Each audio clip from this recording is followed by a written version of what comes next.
Is this 18th century sculpture proof of a millennia-long chain of ritualistic child murders perpetuated by a cabal of powerful elites?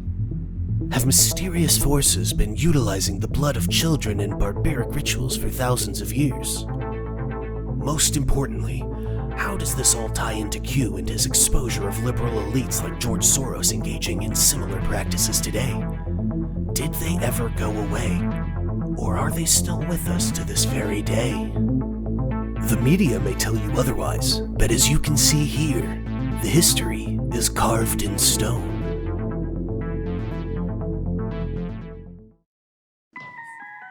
So, I recently discovered a new breed of internet arsonist called the Q-memer, and it's exactly what it sounds like. Before the crackdown on Q-related content, conspiracy theorists could generate quite a following simply by posting memes with outlandish claims about all the usual Q-related nonsense. It's no surprise that the conspiracy theorists are completely disinterested with fact-checking their own posts, so I guess since they refuse to do the legwork, I will have to get to the bottom of it for them. Okay, so what exactly are we looking at?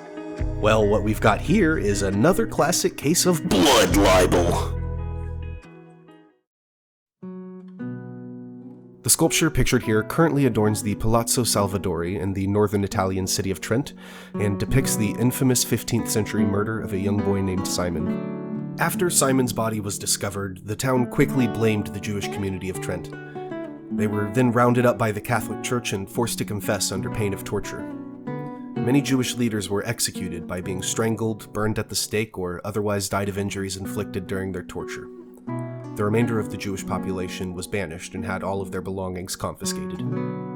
The Palazzo Salvadori was built on the ashes of the synagogue they burned after expelling the Jews from Trent.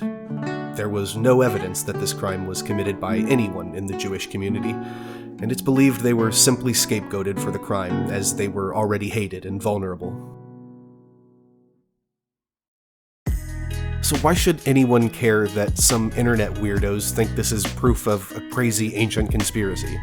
This whole facade of academic and historical legitimacy makes it that much easier for the conspiratorially minded to buy into newer theories and accelerate their snowball as it rolls downhill into even more dangerous conspiracies.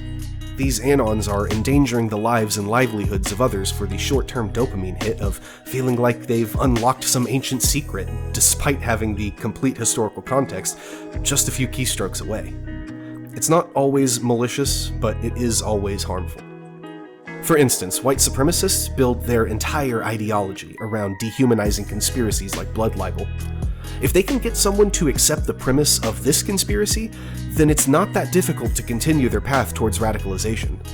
As disinformation gets easier to spread, is it any coincidence that we're seeing a rise in violent hate crimes? That being said, not everyone who buys into the blood libel conspiracy is an evil racist. Most people are simply very, very misinformed. It's not even uncommon to see this as a theme in otherwise beautiful Christian artwork that's being displayed in museums all across the world. Take this painting, for instance.